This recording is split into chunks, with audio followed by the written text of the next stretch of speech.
everyone, and welcome to today's edition of our Talent Navigator series on building an agile workforce on internal mobility.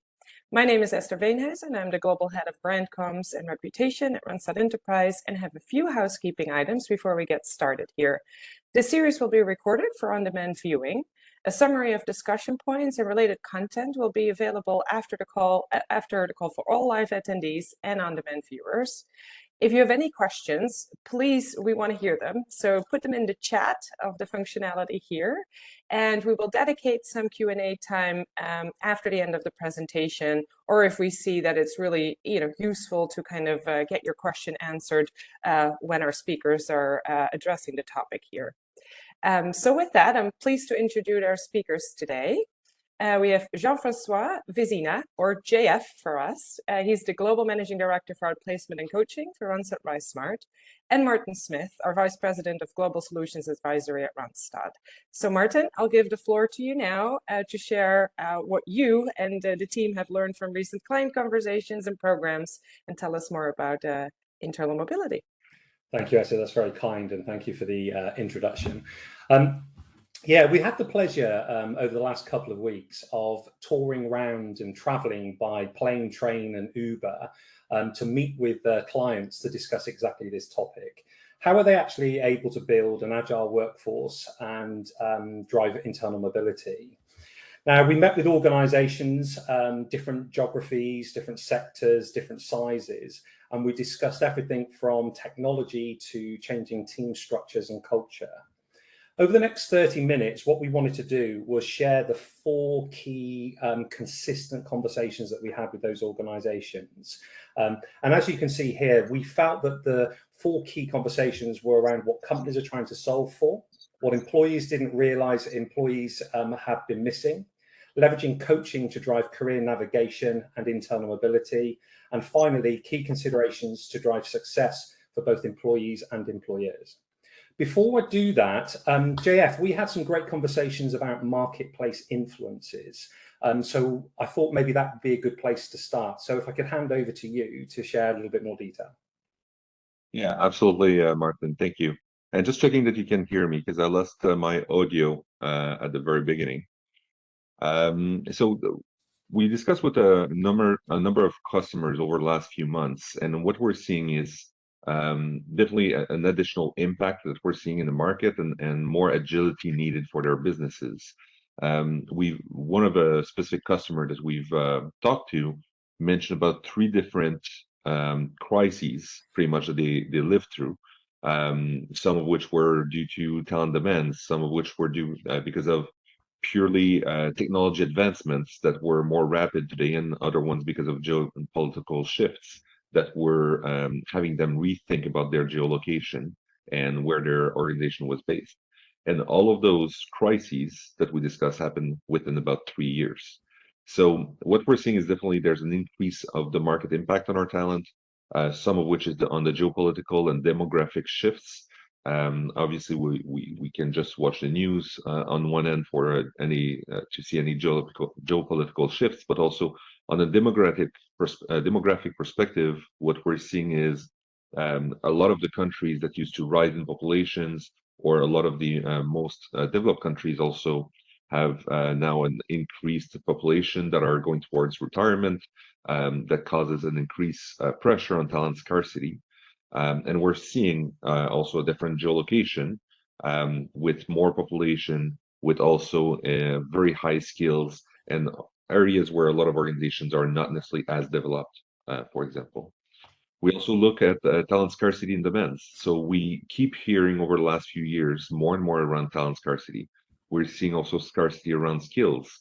And we also see a different type of demands from employees' perspective and from skilled employees as well. We heard in the past that we were a service economy. We keep hearing more and more that we are an experience economy, and that's what employees are looking for. And they're demanding to have a better experience. They're demanding for different aspects for us to look at and the different aspects in terms of labor relations, or in terms of employee talent management as well. Productivity pressures, we're seeing it even more because of inflation in the last couple of years, but inflation causes also an increase in productivity that's needed within organizations, and they have that demand from their shareholders as well. And then technology advancement. We're seeing a lot of industries that are now converging towards the same type of skill sets. We're looking at auto manufacturers, for example, in the past that were manufacturing thermal engine autos, and now they're moving to electric vehicles. We're also looking at vehicles that are highly connected, that are now connected to the cloud, and that have very, very high connectivity, not just in terms of the internet, but also with AI that's driving that impact as well. Now, we're just taking one industry that now is converging with a very different set of skills that's needed, going from a traditional mechanical engineering to a very different type of skill sets, such as the same that are comparable to a Google, to a Meta, for example. And we're seeing that convergence happening, and that big change that's happening within various industries. Same thing for life sciences and pharma, who are leveraging AI now to be able to speed up their research and development and their innovation within their organization. So all of those pressures that are being lifted right now from organizations that are even quicker, we're seeing that it brings much more pressure also, and an agility in terms of developing skills, what type of skill sets are needed, but also a very big convergence between industries as well. Martin, anything else that you've seen? No, I think the technology was really interesting, wasn't it? We had many conversations with clients around the shift of new technologies, talent management technologies, talent acquisition technologies, etc., marketplace technologies, and their challenges they've had on deploying and adopting, get their employees to adopt it. But yeah, no, I think that was a really good call. If we now move over to the first topic, so what companies are trying to solve for. I think JF shared there quite a few marketplace influences that are having an impact. So things like you mentioned talent demands, attrition, retention, employee engagement, and the talent scarcity are all having this impact on the world of talent. And it is changing. It's changed with COVID, and it's going to continue to change. One of the things that we did see, though, the two key components were that organizations were trying to shift to a skills-based approach, and also alongside that, look at how they implement career development. These seem to be the two key things that were coming from all the conversations that we had across clients. When you look at then the talent life cycle and the fact that different owners are involved, this actually becomes quite complicated. But when we looked at research that was supporting some of these trends and some of these moves, it's quite interesting, some of the things that we shared.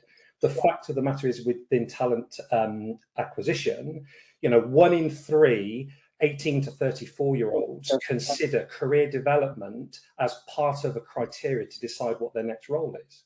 So actually having career development within your organization is critical to help attract new talent and people into your organization. If you then look at the talent within your organization, you look at the stat that from our own marketplace research, 83% of employees are looking to develop new skills and progress their career over the next 12 months to 18 months. Well, that means that's going to create a real problem for organizations, and they have to start developing those skills, as JF highlighted, because the economy is changing. However, mobility is a component of that, but the two scary stats that I felt that we got and we shared with our clients, 45% of employees are saying that it's easier for them to find a job outside of their current employer. That is quite startling. But the one that really I felt made the difference is when you look at the hiring manager population that we researched, and 48% of hiring managers said it's easier for them to recruit somebody from outside the business than somebody inside. So this dynamic is really playing with mobility and creating some real problems. The other thing to consider is talent leaving your organization. A number of the businesses that we spoke to were struggling with attrition and retention. And actually, 88% of leavers in our research highlighted that they would have stayed longer in the organization if they'd have felt invested in their career, if the organization had provided career development. So you can see that this is having an impact across all areas of talent. It's not just a talent acquisition problem, it's a talent development problem, it's a talent attrition issue, and it's something that we found from organizations that were definitely in different stages of their journey, and it was some really fruitful conversations that we had. Jeff, was there anything else that you would add from the conversations with our clients? Yeah, no, absolutely. And I think the piece that we've seen is also that historically organizations have looked at all of the pieces you mentioned here between talent acquisition, talent development, talent transition as three different silos owned by different departments. And we have failed in some cases to recognize the intricacy of those three different silos and really breaking them down and really looking across. One of the organizations, I'm not sure if you remember, Martin, that we've met, really realized that when they look at all of the entrants and all of the externals of the organizations from a human capital perspective, the numbers were pretty much the same. Quite scary. And when they did an analysis of the type of people or the type of skills that came in versus the ones that left, in a lot of cases, there was not a drastic change. It showed us that organizations right now there's still a lot of room and a lot of opportunities to really look at the current workforce, to break down internal silos and really look at how can we work with this workforce that we have? How can we help them navigate the organizations more easily as well? How can we give them the experience and skills needed for them to have that lifelong employability within the organization that we hear more and more about? And how can we expose them to the right external information so that they can help the organization also move on, and so that we don't build those blinders within the organization? Because sometimes we see organizations, they bring a lot of people from external. They want to feed, we hear that they want to feed new blood into the organization. Really, what they want is making sure, and seeing a question around this, making sure that the organization keeps innovating, having an outside-in view, is not becoming stagnant. But there's ways to be able to handle that if we're very conscious about how we work with the current workforce, not just for the role that they're in today, but the role that we need them to be in tomorrow, or that they want to be in tomorrow as well. Yeah, absolutely. And one of the interesting conversations we got into, I remember, was when we actually had learning development and TA in the same room. That was the chiff for me. It was a very different conversation than when we were talking directly to TA around mobility. So yes, yeah, very interesting. What's interesting, sorry, Martin, but what's interesting is exactly that. When we had talent acquisition and talent development in the room, the conversation was different than when we have in organizations where we see them as being very separate, but also the discussion between them, the interrelation between them, the initiatives that they drive together, even when they look at processes, when they look at technology that they look at, all of those start to be part of the conversation as a joint initiative. And that's where we said that a lot was getting started as well along this path. So. Yeah, definitely. Which leads us nicely on to, and it was something you got very passionate about with, if I remember, in a couple of conversations, that was, you've got to help employees find their red dot, find their starting point. So again, I think I'd like to hand over to you to maybe share a little bit about what you meant by finding your red dot. Yeah, no, absolutely. The one of the things that we've seen is that a lot of organizations are trying to understand better the skill sets that they have within the organization, and we hear more and more over the last few years around implementing a skills taxonomy, and different organizations are going a different way in terms of doing that, and to become a skill-based organization. Reality is, if you ask me today, which organization really masters this, I could not give you an answer. I think it's still a work in progress. Some organizations implement their own skills taxonomy. Other organizations implement one through a third-party technology that they leverage, but nobody's really cracked the code just yet. The one question that we had in those conversations was, okay, well, once you've understood the type of skills you have within your organization, it is one thing to take a project manager role and deconstruct that role to say, like, this role is composed of these skill sets. But to actually say, let's say that as a project manager, I'm expected to have a very strong communication skill, it's not because my role expects me to have that skill that I didn't definitely demonstrate that skill. So once you've deployed that skills taxonomy, you still need to assess the type of skills that you have and assess, like, are those skills demonstrated? Are they truly used and acquired by the organization as well? And are there some other skills maybe that the roles that those people are sitting in or that the organization have may not expect to have, but those skills actually exist, and those are assets that the organization can leverage in the future as well. So there's those two pieces, right? At the foundation, really having the clear understanding of these are the skills that those roles have, but also having that assessment about, are those skills truly owned and demonstrated in the current role? And the last piece being, what are the aspirations and the wills and wants of the people that are in those roles? So we've seen organizations putting in place engagement programs, putting in place internal mobility programs, putting in place training, development, and a lot of programs to help move their workforce. In every instance, what we kept hearing is that they're struggling to show the adoption. And an organization was very proud of achieving 15% adoption on one of their programs. It was their stellar programs that they were demonstrating. And when we asked, what would be your aspiration? What would you wish it to be if it was not constrained by adoption? They'd like to see something much bigger than that. A lot of the initiatives have been pushed from leadership and from the organizational's point of view, saying, like, this is, as a company, this is what we want to see within the organization. And when we ask, what are the skills that you have? Are those skills demonstrated? And what are the wills and wants of your teams, of your people? We don't have an answer from the organization.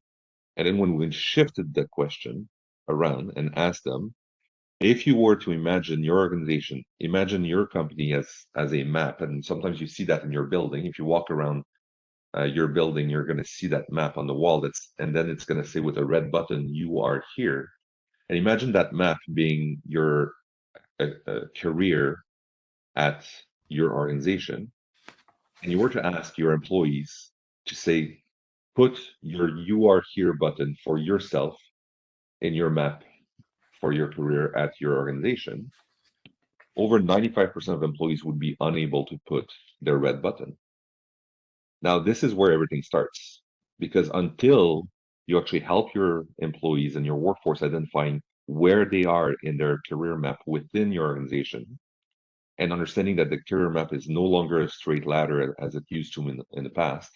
Martin, I hear that you keep mentioning the career squiggles, that looks more like spaghetti lines across. Until we actually help employees realizing this is where they are, and those are the different paths that they can take with the right navigation around it, it's going to be really hard to push all of the organizational agenda to really move the workforce. And we're going to keep hearing, and you've mentioned it earlier, we're going to keep hearing that it's easier for employees to navigate their career outside of the organization in a different organization than within the company that they're working in right now. It's very opaque. The feedback we keep hearing is that the company where people work is very opaque for them to navigate their career. And the outside market quite often is much more translucent, much more transparent, and they've got more resources to be able to help them navigate outside than within. Yeah, definitely. And I think you touched on that sort of the speed and direction is the thing that then becomes quite important.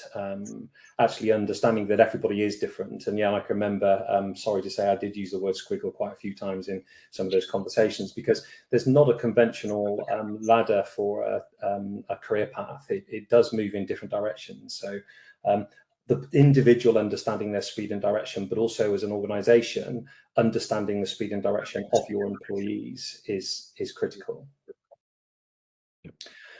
Okay, so just keeping up with pace. So now as we move on to the next one, which is leveraging coaching to support career navigation and internal mobility. Coaching came up, I think, in every single conversation. I don't think there was one conversation with a client that we had over the 2 weeks, JF, that it didn't come up in some guise, whether it was career coaching, mentoring, sponsorship, etc. I'm going to actually go back to our earlier conversation around the best conversations that we were having with clients were when L&D and TA were in the same room. And I think that's a really important perspective, because we discussed this after, that mobility was always seen primarily about an individual moving a role, moving to a new role, a side role, or planning for that. And I think what was interesting that we found was that organizations now bring in learning and development and TA together have to start thinking about mobility in a very different way. Mobility isn't about moving role per se. It's about, if you change the word talent in the talent mobility to skills mobility, this is about looking at moving skills, developing skills, helping people navigate their way to upskill against their aspirations. So I think one of the things that we found is that actual true mobility is good for a lot of people. There will be people in your organization that say, I want to move and I want to move now. And if I don't, I will consider other roles outside this organization. But that's not for all of your people. So listening to what your people have to say and the stage that they are within their squiggle is really important. You're going to have people, and it has highlighted on this slide, that have different reasons that they would never consider mobility. Maybe they don't get on with their manager. They don't want to have those difficult conversations. They're feeling burnt out. They have personal reasons that are impacting their career and their motivation to move. So you have to listen to your employees to understand, back to your point, Jeff, where their red dot is, where their speed of career is, where the direction of career is going. And then everyone is very different, and it needs to be a very tailored approach. Mm-hmm. When we actually started talking about the coaching component of that, though, which plays a significant role, it was really interesting that we had from one client that had just started implementing mentorships and internal coaching. I think I can remember, Jeff, and then another one that on the other end of the scale was implementing democratized coaching, where they were actually in the process of rolling out career coaching to everybody in their organization. And, you know, the CEO stood up and said, we are going to, if you are interested in moving your career, you will be given access to a coach. So there's very different approaches and models that organizations are using. But a couple of the things that we really picked up on here was that the coaching has to play a different role. It's not about coaching on a specific topic. It is about helping the individual navigate their way through the career that is right for them. And as you can see across the bottom, we've got all the stuff that Jeff was talking about, as finding your dot, finding the skills that you have in your current role, harnessing skills that maybe you're not using today, but you've gained in a previous role. But then actually you move into helping those people navigate their way through. That could be things like capturing their aspirations, could be help giving them a coach to work on a certain topic, a certain challenge that they have in their work life at this moment in time. It could be aligning them to learning and development interactions, as Jeff said, to help boost that participation. You know, just offering them, saying all these things on a technology, please help yourself, we know from a psychology point of view doesn't work. They need to be nudged, they need to be guided through this. And the one that came up that I felt was quite interesting was to prepare them for their next role. We work a lot on people that we attract from the external marketplace to prepare them for interviews, to get them set up. They have talent advisors and recruiters helping them. But people that are looking to move internally sometimes don't get that support. And a number of the organizations highlighted that they've got people that haven't applied for a job in a number of years, maybe sort of 5 or 6 years, and they needed help in having interview practice and structuring the conversations they were going to have. And I think that was the interesting conversation around coaching. Isn't just about the topic, it's about navigating them through. Jeff, have you got anything else that you picked up that you'd like to add on that topic? I think you've said it well. If you think about, if you were to do a survey, and some of you may have that in your current organization, where you survey the satisfaction rate of candidates applying from external sources versus the satisfaction rate of people applying internally. A lot of the organizations we spoke to the satisfaction rate of external applicants was much higher than internal applicants. First of course, the expectations might be different. Quite often, internal applicants will have higher expectations because they're already within the organization. But you said it very well, Martin. They quite often have access to less resources. They don't have that person that helps them navigate the interview process or coach them across.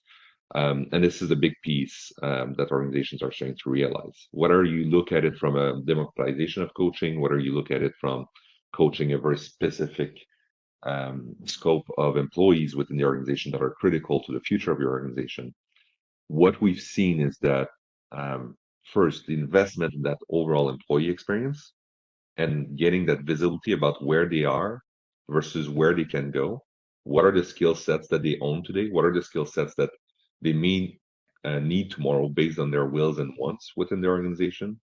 Feeding them with those opportunities, not just the ones for today, but the ones that could build a little bit their vision or could build a little bit their aspirations as well. And then giving them a clarity around what are the programs, the trainings, or the learning and development programs that the company has that fits those wills and wants and that fits that pathing for them that they are trying to achieve. But then also having that coach supporting them along so that they can actually, from a timely fashion, instead of them going outside to the market to test and to understand how the market is, having access to that coach that can help them navigate, of course, providing them with external market factors if need be, because it's easy. It's much better if they have it right there and then than them having to go and feed from it externally. But also helping them navigate the internal organization, building their own network, looking at the different positions that are available and helping them also pointing them towards the skills of the future and developing those skills as well. So it could be from a point in time support that employee needs, or it could be from a continuous support along that journey as well. I really like the graph that you have here, Martin, because I think it really shows at the top end, I see it as all of the pieces that organizations have put in place that are traditional from managing our employees. And at the bottom, it really speaks to the experience that employees more and more are asking for. And how do we get both to match? How do we reconcile the both so that we can really meet employee experience within talent management? Yeah, the employee experience is a key term now, I think, isn't it? You've highlighted it a couple of times. I think, organizations need to really think about the employee experience, not just from a TA experience and a hiring experience that we know lots of organizations have invested lots of resource and money in. It's got to be focused on the talent within the organization and bringing that L&D and TA together. Again, it's an absolute necessity. Mm-hmm. Okay, and right, fourth and final one before hopefully we have a few questions. So key considerations to drive success for an employee and employer. And we just wanted to leave the viewers with sort of a bit of a summary of those things. So Jeff, over to you from an employee perspective. Yeah, so what we've seen from creating employee success, a few Lego blocks, if you will. On one end, leadership, so career mobility support and guidance from managers. We've seen organizations trying to put something in place, but you need to involve the leaders, especially there's about 2 to 3 layers of leadership that are critically important to make this successful. It can be quite threatening for a leader to see their team members raising their hands and saying, you know what, I'd like to apply to a position in a different team or in a different part of the organization. Sometimes they can see it as a judgment of their own leadership, which is not the case. Actually, we want leaders that will actually promote internal mobility, that will encourage their teams to develop themselves and encourage their teams to move from their team to something bigger and greater within the organization. And how do we make sure leaders within the organizations actually see that as a win when one of their team members move to do something else within the organization? So that's a key piece, and leaders may need some hand-holding. They may need some change management programs to help them through that, and they actually may need some leadership development or coaching themselves along that journey as well. The other piece is around growth. So obviously access to learning and development programs that can support their personal growth and mobility as well within the organization. But there's different ways to look at that, right? So organizations will put L&D programs in place that organizations own. They might put trainings in place as well. You want to make them very visible, very transparent, so that employees can see them and understand, like, how is that going to feed their own purpose and their own wills and wants. It's quite often we're going to see credits in whatever form that are given for employees to go and get external training as well. How do we make sure that those get used? How do we make sure that we point employees to the right sources? So how do we make sure that all of those growth levers that exist are highly visible, highly being used from the workforce? And keep remembering, developing your own workforce is always a better business case than having to acquire and change the workforce as we go. How do we help employees build their networks across the organization? How do we help them network internally? Having access to leaders maybe in other parts of the organization that could be in line with their wills and wants, or just to investigate what the rest of the organization is doing, having access to those leaders, having network opportunities, just like what they could do externally, but creating those opportunities internally as well, and linking those dots. Career, making sure that employees understand and have full visibility on all of the roles that are being opened. It should be easier for them to see the roles that exist within the organization than having to go outside and seeing what exists outside. Our people in our teams are getting called day in, day out by recruiters. We should be the ones calling on them to explore internal opportunities. Navigation, so understanding their current position, right? When we talk about that red dot, where are you as an employee? Having the time to have that conversation, and at least having that conversation with them, even if it's not automating the process, even if we don't have access to a beautiful tech that enables that, there's always the tech and the touch piece of that. So at the bare minimum, everybody can do the touch, and helping employees figure out, this is where you are on your red dot. This is where the company is going. Those are some of the roles that most likely the company are going to have in the future, and some of the skill sets that we think we're going to need, and helping employees pick up on those proactively as well. Then from a coaching perspective and that's a piece that we've seen missing, because traditionally coaching has been for executives, for only a few layers of leadership, but now coaching is available, and we've seen organizations being able to offer coaching to all of their employees, or a very large scope of their strategic workforce, and offering that coaching, which is that career navigation or that overall work navigation, to help employees be always on top, navigate the organization, navigate themselves sometimes, right? You can navigate an organization, but until you navigate yourself, makes it very hard to take that path. And that's been one of the missing link to gel all of this together as well. Yeah, it's definitely about having the right... Martin? No, I don't think so. I think that was great. I think the sort of the thing for us was that it's you have to provide a lot of tools. It's back to the conversation of everybody is different. Everybody has a different starting point. So you have to provide the tools that are right for that person at that time. And it's a very tailored approach, but some great things on here, definitely leadership being the standout one to me. If you then look at the balance of that, just very quickly, I know we're running out of time, but you look at the success from an employer perspective, I think the couple of things that we would just leave you on are that think about culture and policies. We had a number of conversations with clients that had the really good culture, and they felt that this was how it was positioned in the marketplace.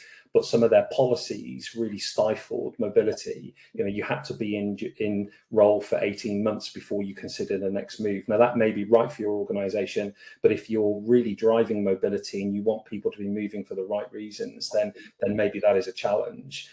We've talked about bringing L&D and TA together, but don't forget the hiring manager community. We've noticed they play an absolutely pivotal role. They need to be trained and encourage mobility and have confidence that they're moving people around, but they'll gain people into their teams.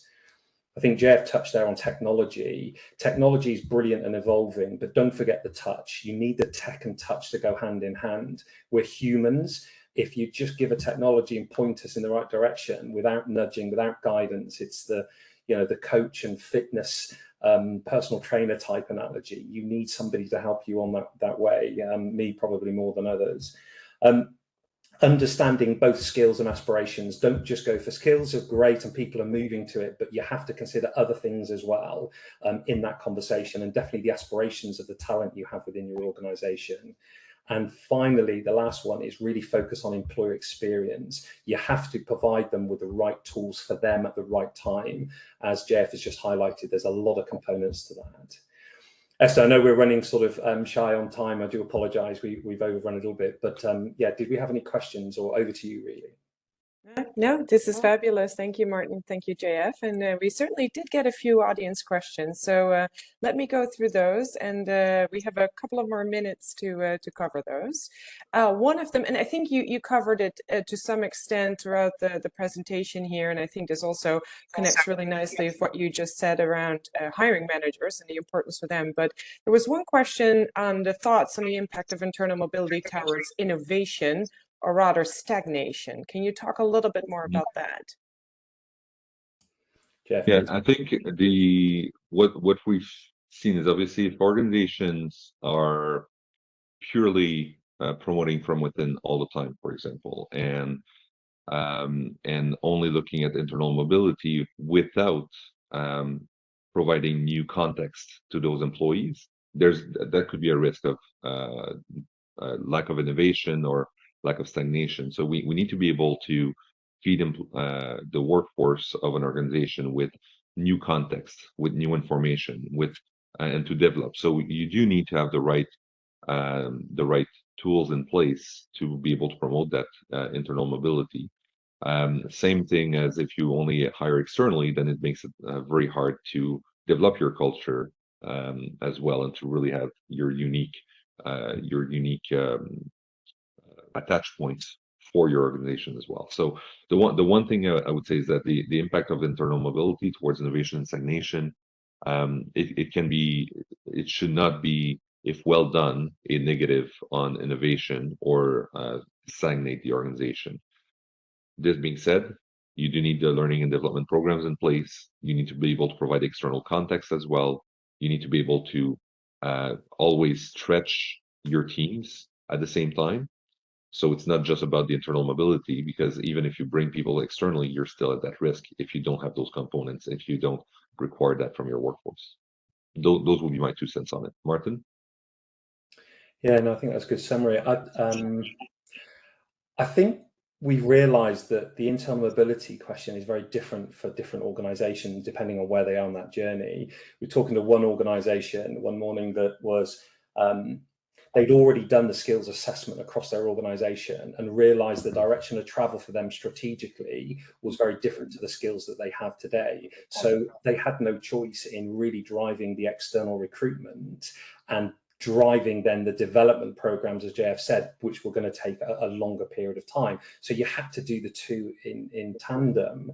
Whereas other organizations, if they do that inventory and they do that skills and they have moved to a skills based and they realize that they've got those skills that they need, they just need to sort of direct them and move them forward and sort of bring that internal mobility to life.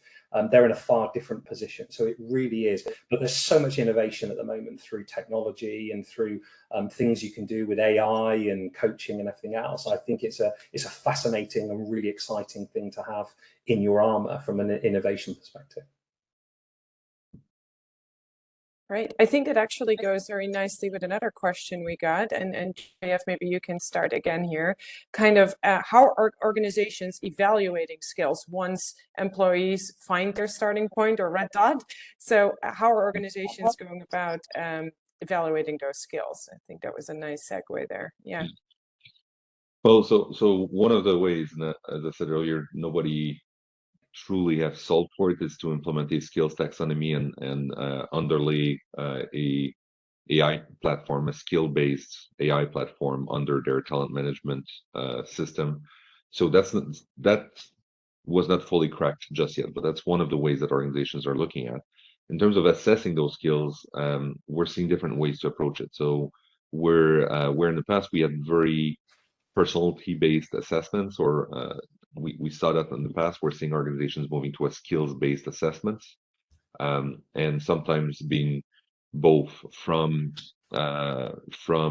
the employee's point of view and sometimes from their surroundings. So a little bit like a mini 360, if you will, but that is skills based. So we're seeing more and more some of that is in place. Again, if you ask me today to name one organization that's really been able to deploy every piece, I could not name you an organization. I'm still very keen to uncover one. And I think it's going to be a journey to get there.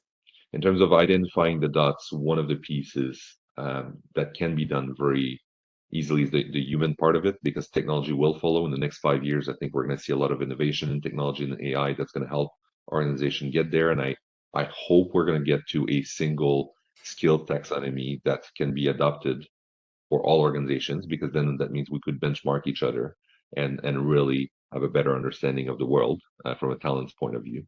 But the piece that can be done is from a human perspective, is allowing people to assess themselves and their colleagues on specific skill sets, obviously in a very respectful and agnostic fashion, and providing a way for those people to be able to navigate those skills and understanding a little bit more where they are in owning their own skills, but also based on their wills and wants, where they can go as well. And this is where I do believe that career coaching becomes critical at scale for as many employees as possible, because that's the piece that can actually link understanding and asking what are the skills that they feel they own, what are the wills and wants, and helping people navigate through that, which is, it's not about skills, can be very black and white, but the feelings towards that and towards the wills and wants are not black and white.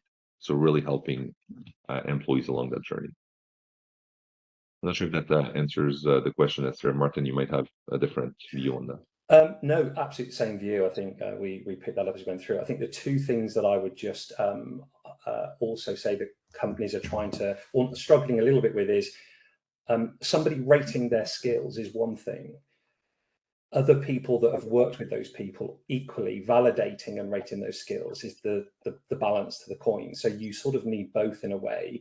An individual will have a good understanding, aspirations, but maybe some type of management or leadership sort of validation of that rating was a big topic of conversation that we had.